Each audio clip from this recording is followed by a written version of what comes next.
মদিনার মসজিদে নববী শরীফ থেকে আবু তালহা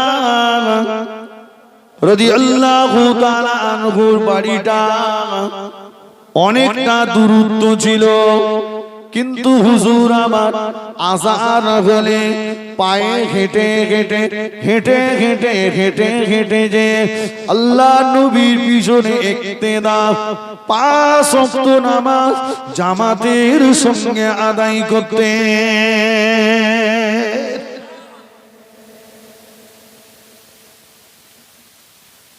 ও ভাইয়েরা, মদিনার মসজিদে নববী শরীফে আসরের আযান হয়ে গিয়েছে। আবু তালহা রাদিয়াল্লাহু তাআলা আনহু হুজুর আমার ওযু করে নিলেন, মদিনার নববী শরীফে নামাজ পড়তে যাবেন।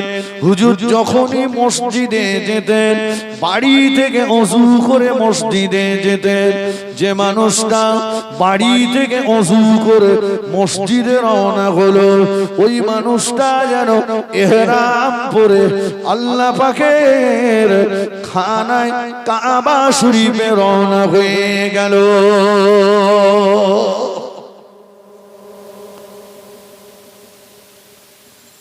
আর আমরা কি করি?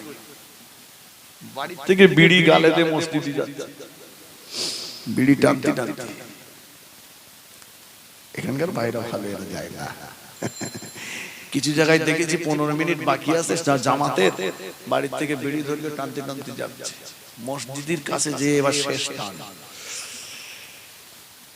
এক টানে সুতোর গোড়া পর্যন্ত পৌঁছে দিয়েছে, ফেলে দে মসজিদে ওযু করে।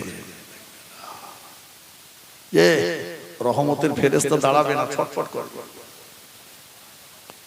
কত বুঝুনি। যে ওযু করে জামাত শুরু হয়ে গেছে, আল্লাহ গাল দিয়ে ভক ভক করে বিড়ির গন্ধ বেরোচ্ছে। পাশের মুসল্লি বলতে, আল্লাহ এ নামাজ শেষ হবে কখন? খোদা গন্ধে তো দাঁড়াতে পারছি না। ফেরেশতা বলতেছে, আল্লাহ কোন বান্দার নেকি নীতি পাঠিয়েছো, এই বান্দার নেকি আমি নিতে পারবো না। করেন না, আস্তে আস্তে ছেড়ে দেন।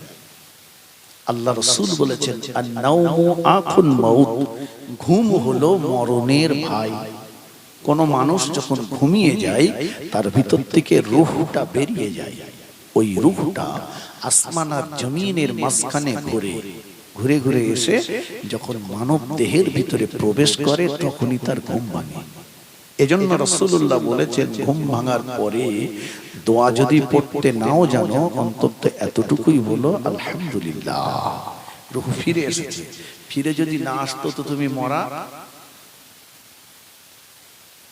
কেমন করে ঘুমাও তুমি, কেমন করে ঘুমাও তুমি, ফজর করে কাজা, এমনও তো হতে পারে জোহরে জানাজা তোমার, জোহরে জানাজা। কেমন করে ঘুমাও তুমি, কেমন করে ঘুমাও তুমি, ফজর করে কাজা, এমনও তো হতে পারে জোহরে জানাজা তোমার, জোহরে জানাজা। ঠিক কি কোন গ্যারান্টি আছে ঘুম ভাঙবে? আছে কিছু লোকের আছে, যারা বাড়ি ফিরতলায় মানলে শোয়।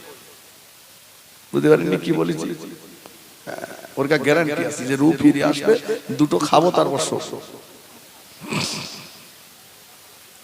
ও ভাইয়েরা,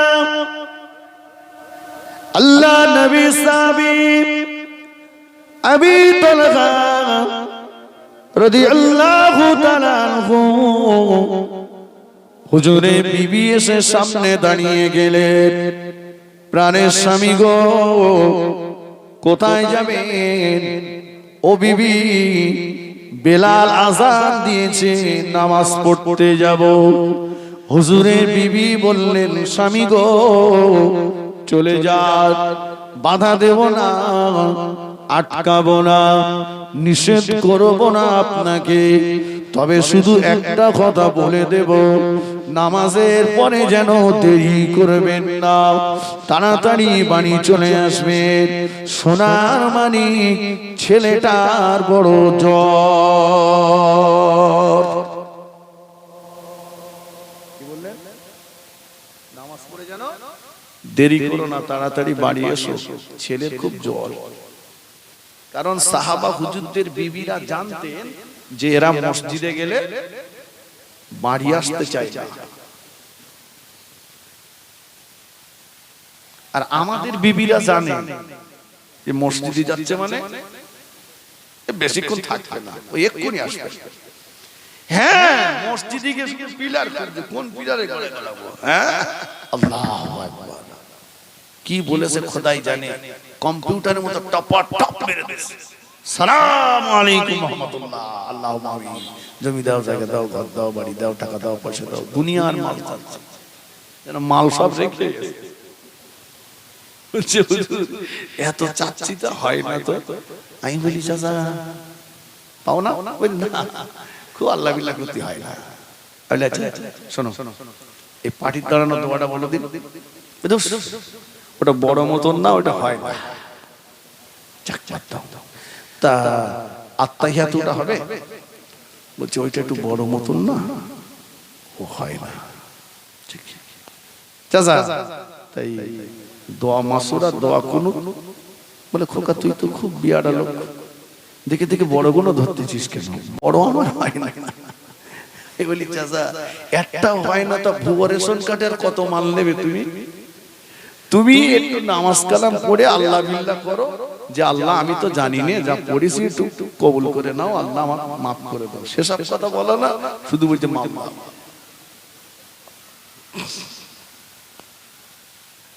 আল্লাহু আকবার। মসজিদে গেলে আমরা ব্যস্ত, খুব ব্যস্ত। ইমাম সাহেবের কেরাত যদি লম্বা হয়, বায়ান যদি লম্বা হয়, দোয়া যদি লম্বা হয়, মসজিদ থেকে বেরিয়ে বলছে এই ইমামত চলবে না, বাদ দে। কেন? বলছে খেয়ে খেয়ে গায়ে তেল জমে গেছে, মানে সারা জীবন যেন হইতে একলা খেয়ে দিতেছে। দোয়া লম্বা হয়েছে তাই। যে লোকটাই মসজিদে যে ইমাম সাহেবের দোয়া বায়ান লম্বা হওয়ার জন্য সমালোচনা করছিল, ওই লোকটাই মসজিদ থেকে বেরিয়ে ঘন্টার পর ঘন্টা চায়ের দোকানে বসে পরের গীবত করছে, সেখানে ওর ব্যস্ততা নেই। ঠিক কিনা বলেন? চায়ের দোকানে ঘন্টার পর ঘন্টা বসে আছে, সেখানে ব্যস্ততা নেই। কিছু মানুষ মনে করেছে ইমাম সাহেব মানে আমার বাপের চাকর। আসলে ধর্মীয় কাণ্ঠজ্ঞান নেই তো। ইমাম সাহেব তোমার বাবার চাকর নয়, মনে রাখতে হবে ইমাম সাহেব হচ্ছেন আল্লাহর ঘরের খাদেম। তার সঙ্গে আদবের সঙ্গে কথা বলো। আল মসজিদ বাইতুল্লাহ, মসজিদ গুলো হচ্ছে আল্লাহর ঘর। জোরে বলুন।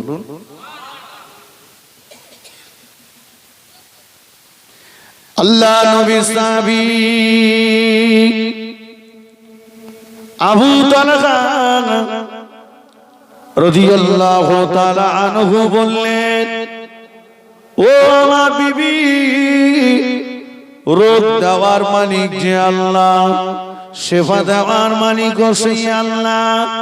রোগ দেওয়ার মালিক যে আল্লাহ, শেফা দেওয়ার মালিক সেই আল্লাহ।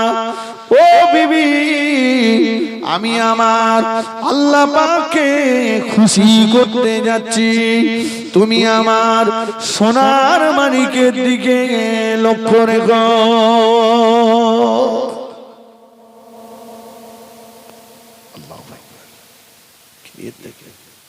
আমরা মাঝে মাঝে শুক্রবারের নামাজও তাই ছেড়ে দিই, কাজ যদি একটু বেশি থাকে নামাজ পড়তেও যাই।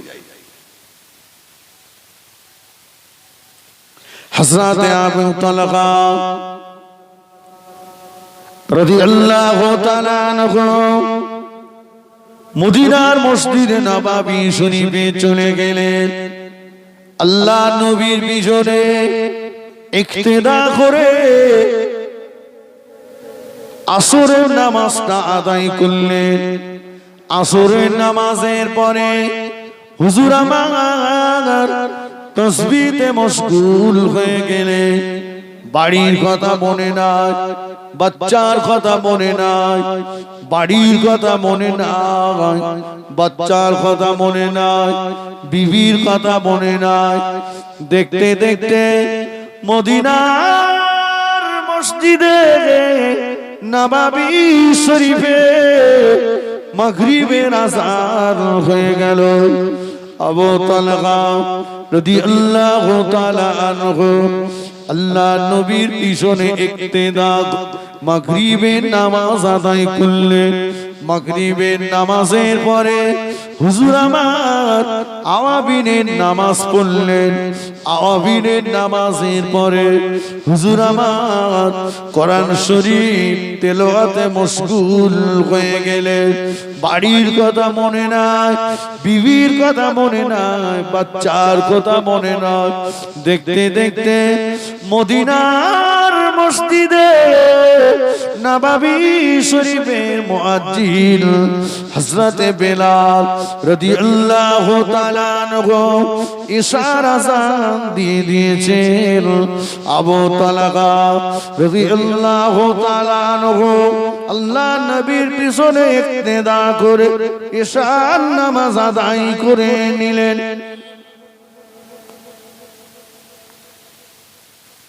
ইশার নামাজ পড়ে হুজুর এবার বাড়ির দিকে রওনা হলেন। বাবা গিয়েছিলেন কখন?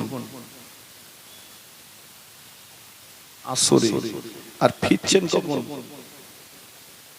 ইশার পরে। যাওয়ার সময় বিবি কি বলেছিল? তাড়াতাড়ি এসো, ছেলের জ্বর। আমরা যদি মসজিদে আসরে যে আর এশায় ফিরি, বাড়ি এসে শান্তি বজায় থাকতে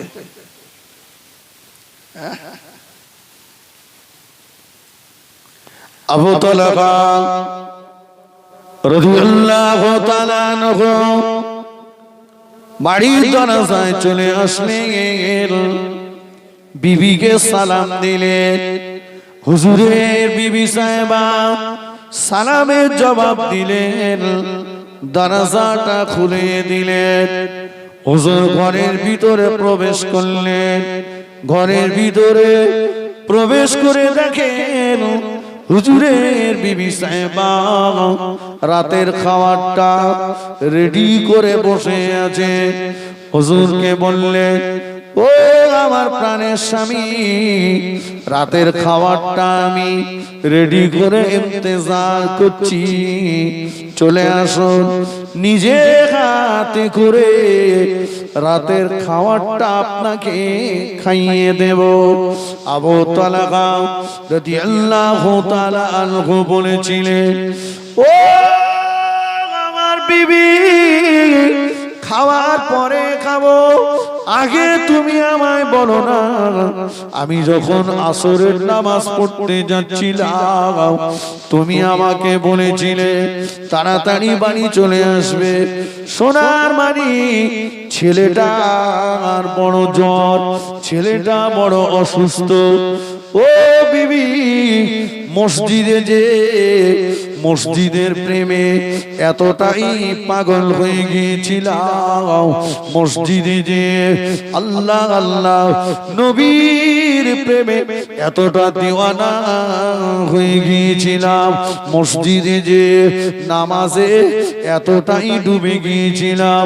ও আমার বিবি, তোমার কথা আমার মনে ছিল না, বাচ্চার কথা আমার মনে ছিল না, বাড়ির কথা আমার মনে ছিল না। ও বিবি, এখন আমাকে বলো না, সোনার মানিক আমার কেমন আছে? হুজুরের বিবি জবাব দিলেন, ও আমার প্রাণের স্বামী, সোনার মানিক আল্লাহর হেফাজতে আছে।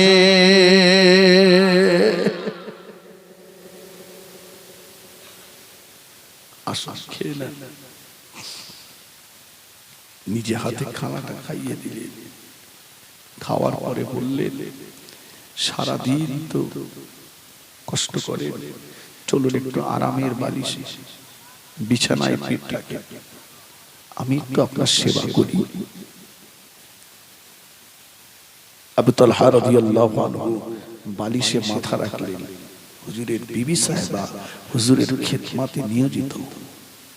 আস্তে আস্তে হুজুর তন্দ্রাচ্ছন্ন হলে ঘুমিয়ে পড়লেন। হুজুরের বিবি সাহেবা হুজুরের বালিশে মাথা উনিও শুয়ে পড়লেন। দেখতে দেখতে রাত পার হয়ে গেল, ফজরের আযান হয়ে গেল। আবু তালহা রাদিয়াল্লাহু তাআলা আনহু হুজুরের ঘুমটা ভেঙে গেল, হুজুরের বিবি সাহেবার ঘুমটাও ভেঙে গেল। হুজুর তড়িঘড়ি ওযু করে নিলেন। মদিনার মসজিদে নববী শরীফে আল্লাহর নবীর পিছনে ইক্তেদার জামাতে নামাজ পড়তে যাবে।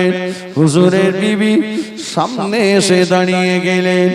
ও আমার প্রাণের স্বামী, জানি ফজরের নামাজ পড়তে যাবে, দেরি করাবো না, দেরি করাবো না, নিষেধ আপনাকে করব না, তবে যাওয়ার আগে দুটো কথা আমাকে কি একটু বলে যাবে?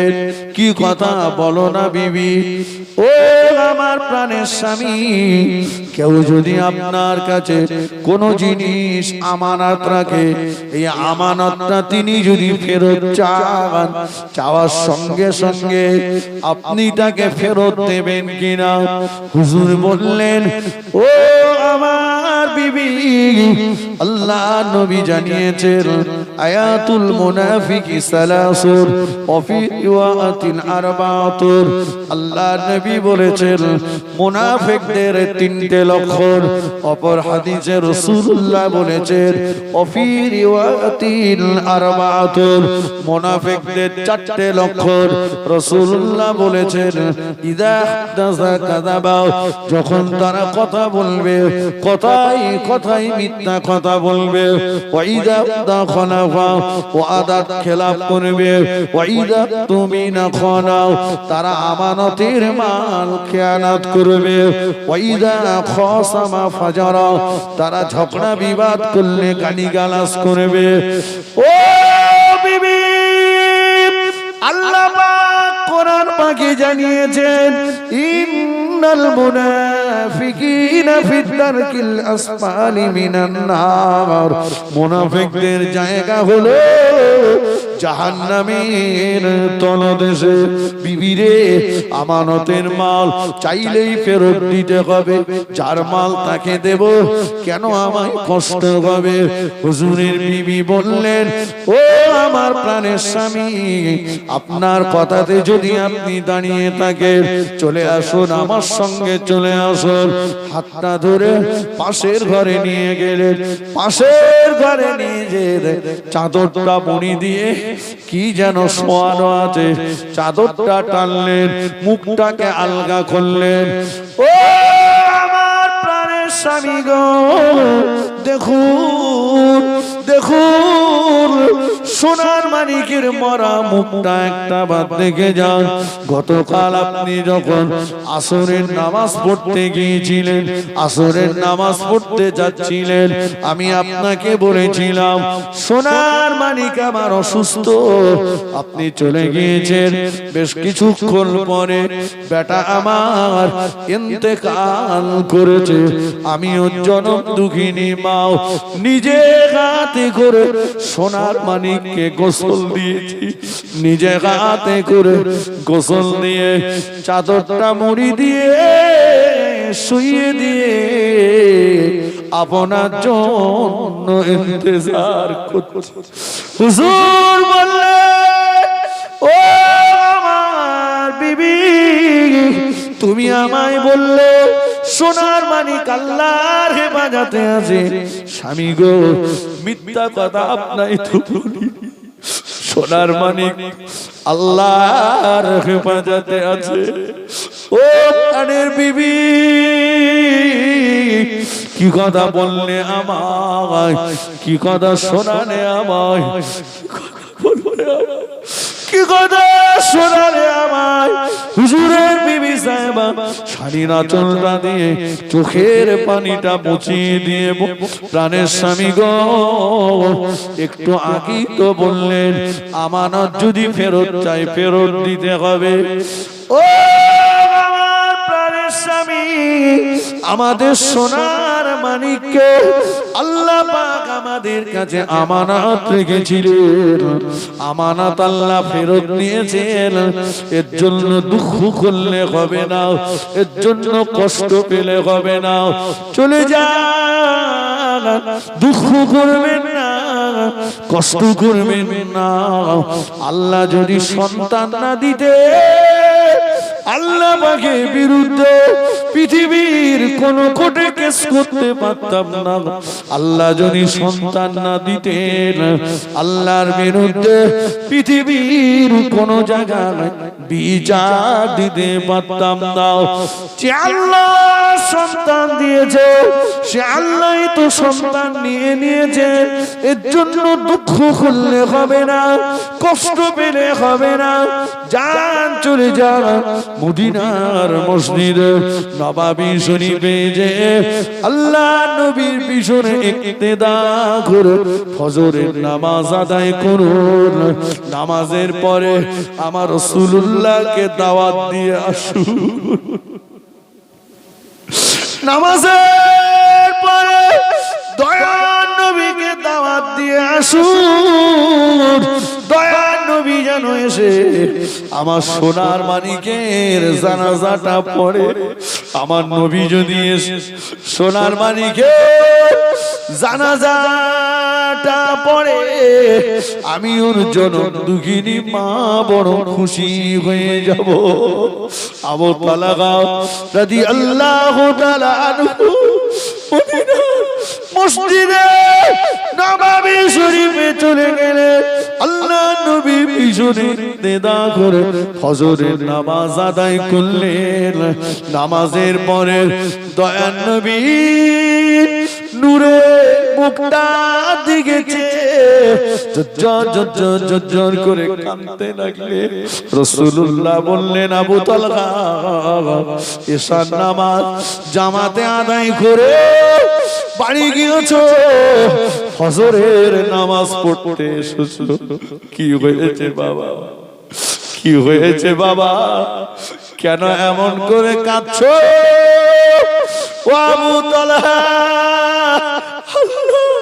আমি রাসূলুল্লাহকে দুঃখিনীর দুঃখ মোচন করার জন্য ক্রন্দনরত মানুষের চোখের পানি মোছানোর জন্য আল্লাহ আমাকে দুনিয়াতে পাঠিয়েছে। কি হয়েছে বলো বাবা, কেন এমন করে কাঁদছো? হুজুর বললেন, ইয়া রাসূলুল্লাহ, আমি আমার বিবির বিরুদ্ধে আপনার কাছে বিচার দেব, নালিশ করব হুজুর। সব কথাগুলো দয়ার নবীকে খুলে বললেন।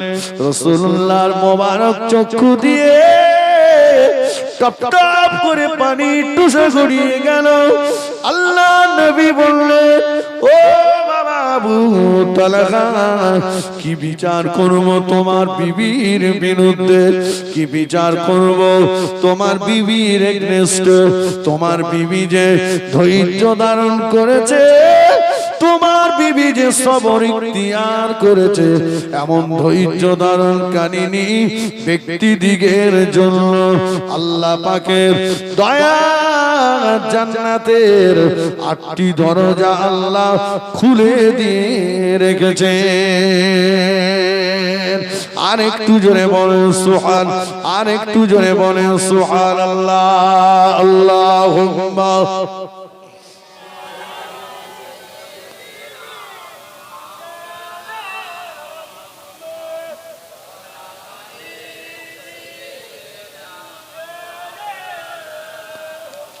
একটু মন খুলে পড়েন আল্লাহুম্মা।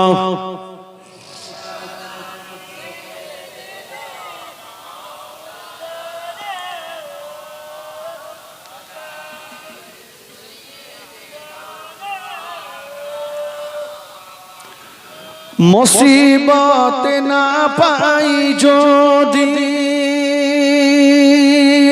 মুসিবত না পাই যদি, করুণা তোমার কবরে হাসরে কি হবে আমার, কবরে হাসরে কি হবে আমার। মুসিবত না পাই যদি, মুসিবত না পাই যদি, করুণা তোমার কবরে হাসরে কি হবে আমার। আল্লাহুম্মা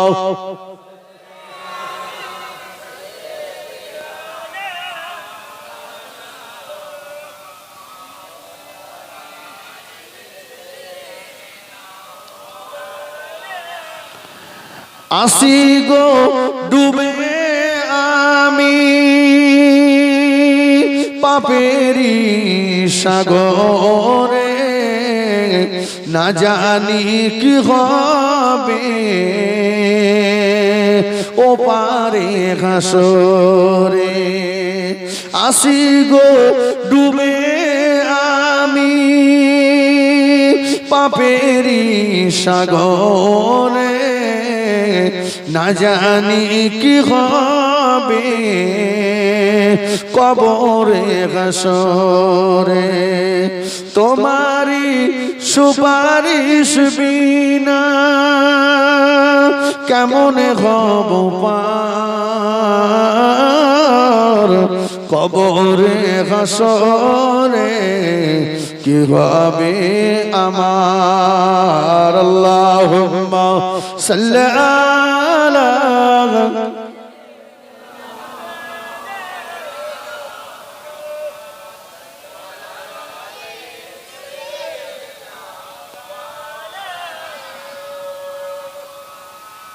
আমার ভাইরা, তাহলে হুজুরের বিবি সাহেবা ধৈর্যের পরিচয় দিয়েছে না দিইনি?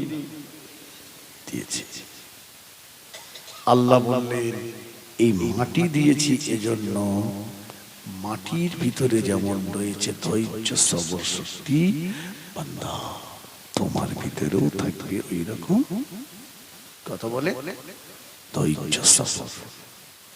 না তা বলতে অন্যায় ভাবে কারো গালে চড় মারবে না, ছোট মোটো কথা বলবে না, সাবধান। মাটির মতো ধৈর্য তোমার ভিতরে থাকবে। চলো চলো একটু এগিয়ে যাই। পরে আল্লাহ বললেন অফিহা নুঈদুকুম, মাটির ভিতরে তোমাকে ঢুকিয়ে দেওয়া হবে। জায়গাটা সহজ না কঠিন? মনে পড়ে না? মনে হয় না? হেসে হেসে দিন পার হয়ে গেল, চোখে পানি আসে না। কবর যে কি কঠিন জায়গা,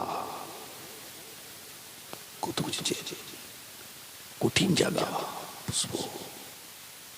কাঁদবো একদিন, সেদিনের কান্নার কোনো মূল্য থাকবে না। ও ভাইয়েরা, আমি আপনি যেদিন মরে যাব, আমি আপনি যেদিন মারা যাব, এই গ্রামে মসজিদে ঘোষণা হয়ে যাবে অমুক ইন্তেকাল করেছে, অমুক মারা গিয়েছে। সবাই পড়ে নেন ইন্না লিল্লাহি ওয়া ইন্না ইলাইহি রাজিউন। ও নওজওয়ানের যুবকেরা, মুরব্বিরা, মায়েরা, এই আওয়াজ শোনার পরে সকলের মুখে একটাই কথা, জানাজা কখন হবে? ঠিক কিনা বলে? কেউ বলবে যে আমার আব্বা জীবনে আমাদের জন্য অনেক কষ্ট করে গেছে, এখন 2-1 মাস মাটি দেবো না, ঘরে শুয়ে থাকবে, হবে না? যে ও মায়েরা, সারাটা জীবন ধরে যাদের পরনার কাপড় আমি কিনে দিয়েছিলাম, যাদের গায়ে জামা আমি কিনে দিয়েছিলাম, ওরা এসে আমার গায়ের জামাটা খুলে নেবে, পরনার কাপড়টা খুলে নেবে।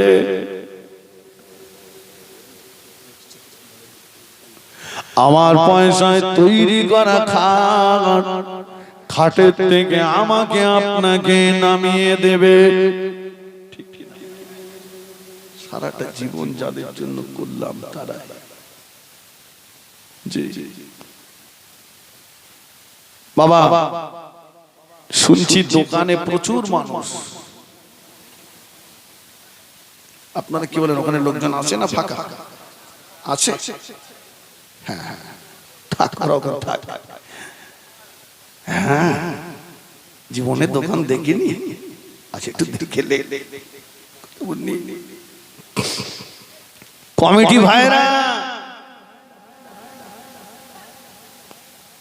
1 টাকা হারিয়ে গেছে, 5 টাকার মোমবাতি কিনে খোঁজাটা বুদ্ধিমানের কাজ হবে কি? কথা বলে এই জলসা দেওয়া কি ফরজ? ফরজ, ওয়াজিব, সুন্নাত, নফল, মুস্তাহাব। আর পর্দা করা কি ফরজ। এখন মাথায় পাগড়ি বাঁধা সুন্নাত, তাই বলে লুঙ্গি খুলে মাথায় পাগড়ি বাঁধবেন?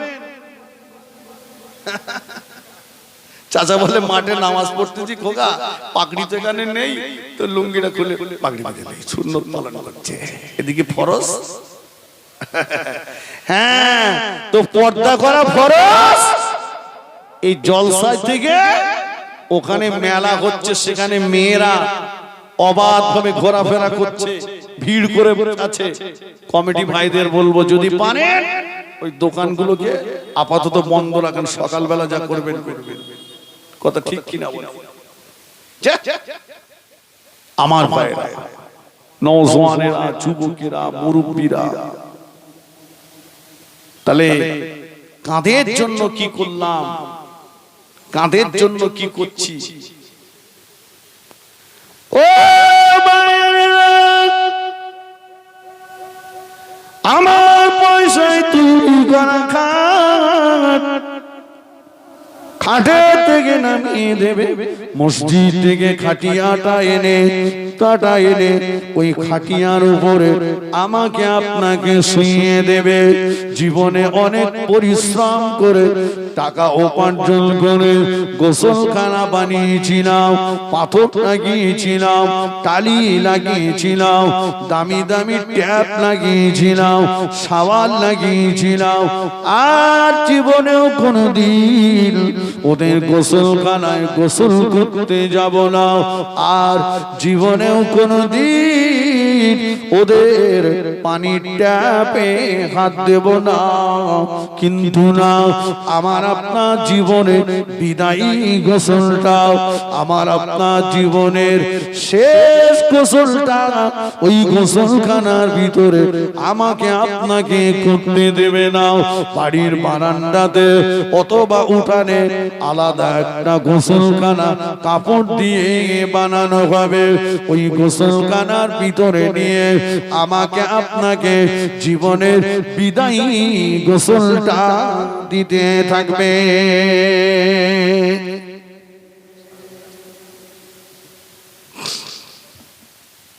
মাশাআল্লাহ, আলহামদুলিল্লাহ বলেন, আলহামদুলিল্লাহ।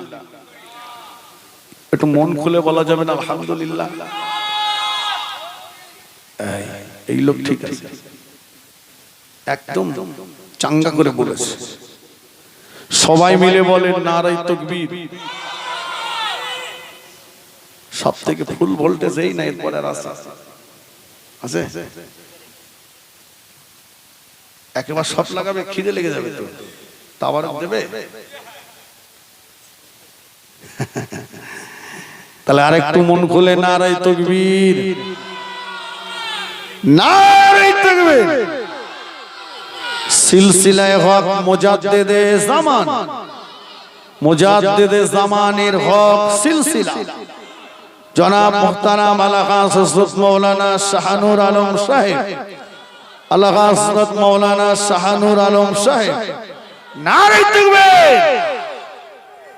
মাশাআল্লাহ, আমার বড় ভাইজান, গোটা বাংলা জুড়ে যার নাম, যে আমি ওনাকে আমার বড় ভাইয়ের মতো সম্মান করি, উনিও আমাকে ছোট ভাইয়ের মতো দেখেন। মাশাআল্লাহ, অসুস্থ মানুষ, কথা বুঝেননি, অসুস্থ দীর্ঘদিন। দোয়া করি আল্লাহ পাক আমার ভাইজানকে শেফায়ে কামেলা নসিব করেন, বলুন আল্লাহুম্মা আমিন। আল্লাহ যেন ওনার হায়াতে তৈয়বা নসিব করেন, বলুন আল্লাহুম্মা আমিন। জোরে বলেন আল্লাহুম্মা আমিন। জি জি, ভাইজান আসছেন, আসলেই বড় ভাই আসলে ছোট ভাই পালাবে। জি মাশাআল্লাহ, খুব ভালো লাগলো আপনাদের এখানে এসে। রাস্তাটা অনেক আল্লাহ করে নিয়ে এসেছেন। আল্লাহ আপনাদেরকে ভালো রাখুন, সুস্থ রাখুন। এই গ্রামে আল্লাহ রহমত নাজিল করুন। এই গ্রামের সকল মুর্দাদের কবরগুলো আল্লাহ জান্নাতের গোলাপ ফুলের বাগান বানিয়ে দিন, বলুন আল্লাহুম্মা আমিন। জোরে বলেন আল্লাহুম্মা আমিন। বাবা, তাহলে দুনিয়া থেকে আমাদেরকে চলে যেতে হবে, কেউ আমরা থাকবো না, থাকবো না, কেউ থাকবো না। একের পর এক আমরা যে বয়সে দাঁড়িয়ে আছি, আমাদের চাইতে কত কম বয়সী ছেলেরা চলে গেছে, ঠিক কিনা বলে? আমাদের চাইতে কত বেশি বয়সের ছেলেরা চলে গেছে, মাঝখানে আমরা দাঁড়িয়ে আছি। আমরাও চলে যাব, আমাদের জন্য গাড়ি এসে গেছে, মসজিদের কোণে অপেক্ষা করছে, ঠিক কিনা? এখন মনে হয় না, আমি বলছিলাম কাঁদবো একদিন, সেদিনের কান্নার মনে থাকবে না। বাড়ির বারান্দাতে অথবা বাড়ির উঠানে কাপড় দিয়ে ঘিরে আলাদা একটা গোসলখানা বানানো হবে। পানিটা গরম করে নিয়ে ওই গোসলখানার ভিতরে নিয়ে যখন গোসল দেওয়া হবে, ওই সময় আমি আপনি কাঁদতে থাকবো, ওই সময় মুদ্রা কাঁদতে থাকবে। ও গোসল দিতে আসা ব্যক্তিরা, আমার গায়েতে জোরে জোরে পানি ঢেলো না, আস্তে আস্তে পানি ঢেলো। জোরে জোরে পানি ঢেলো না, আস্তে আস্তে পানি ঢেলো। জোরে জোরে মর্দন করো না, আস্তে আস্তে মর্দন করো। আমাকে তোমরা জোরে জোরে নাড়াচাড়া দিও না, আস্তে আস্তে নাড়াচাড়া দাও। এই মুহূর্তে আমার উপর দিয়ে একটা তুফান বয়ে গিয়েছে, কিন্তু না না, সেদিনের কান্নার আওয়াজ গোসল দিতে আসা ব্যক্তিরা শুনতে পাবে না। ওরা ওদের মতো করে গোসল দিয়ে খাটিয়ার উপরে সাদা কাফনের কাপড়টা ভিজানো থাকবে। ঘরে আমার অনেক লুঙ্গি আছে, জামা আছে, প্যান্ট আছে, গেঞ্জি আছে, পাঞ্জাবি আছে, জুব্বা। কোনদিন আর বলবো না কচির আম্মু আমায় লুঙ্গিটা আমায় দাও, পাঞ্জাবিটা আমায় দাও, প্যান্টটা গেঞ্জিটা আমায় দাও। কোনদিন আর বলবো না। কিন্তু না, ওরা আমার আর কিছুই দেবে না। খাটিয়ার উপরে সাদা কাফনের কাপড়টা বিছানো থাকবে। কাফনের কাপড়ের উপরে শুইয়ে দিয়ে কাফনের কাপড়টা কাপড়টা যখন মুড়তে থাকবে ওই সময় আমি আপনি কাঁদতে থাকবো, ওই সময় মুর্দা কাঁদতে থাকবে। ও আমার কাপড় পরাতে আসা ব্যক্তিরা, মুড়ে দিও না, ঢেকে দিও না, মুড়ে দিও না, ঢেকে দিও না, মুড়ে দিও না, ঢেকে দিও না, মুড়ে দিও না, ঢেকে দিও না। তড়ি ঘুড়ি করে তোমরা আমার মুখটা কাফনের কাপড় দিয়ে ঢেকে দিও না। দেখো দেখো আমার খাটিয়ার পাশে দাঁড়িয়ে জনম দুঃখিনী মা কেমন করে কাঁদছে। বেটি কচি রে, বেটা রে, আমার আগে যাওয়ার কথা তুই চলে গেলি। আব্বা আমার খাটিয়ার পাশে দাঁড়িয়ে কেমন করে কাঁদছে, আমার লাশের পাশে দাঁড়িয়ে কেমন করে কাঁদছে। খুঁজি রে সোনার মানিক রে, আমি তোর আব্বা, তুই আমাকে রেখে চলে গেলি বাবা। দেখো দেখো তোমরা আমার আব্বাকে আমায় একটু দেখতে দাও, আমাকে আমার আব্বাকে একটু দেখতে দাও, আব্বাকে আমায় একটু দেখতে দাও। মরে দিও না, ঢেকে দিও না, মরে দিও না, ঢেকে দিও না। তড়ি ঘুড়ি করে তোমরা আমার মুখটা কাফনের কাপড় দিয়ে মুড়ে দিও না। দেখো আমার খাটিয়ার পাশে দাঁড়িয়ে, আমার লাশের পাশে দাঁড়িয়ে আমার ছেলে মেয়েগুলো কেমন করে কাঁদছে আর বলছে আব্বু আব্বু আব্বু আব্বু। আমি যে ওদের আব্বু, ওরা যে আমার সোনার মানে, ওরা আমাকে ডাকছে আব্বু আব্বু আব্বু। আমি যে ওদের আব্বু, আর জীবনে কোনোদিন ওরা আমাকে আব্বু বলে ডাকতে পারবে না। দাঁড়াও দাঁড়াও, একটু দাঁড়াও, একটু দাঁড়াও, মুড়ে দিও না, ঢেকে দিও না।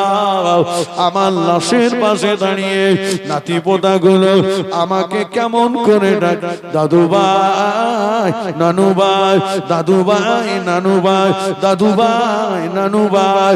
দাঁড়াও দাঁড়াও, একটু ওদের আমায় দেখতে দাও, আমাকে ওদের একটু দেখতে দাও। মরে দিও না, ঢেকে দিও না। কিন্তু না না, সেদিনের কান্নার আওয়াজ কাফন পরাতে আসা ব্যক্তিরা শুনতে পাবে না।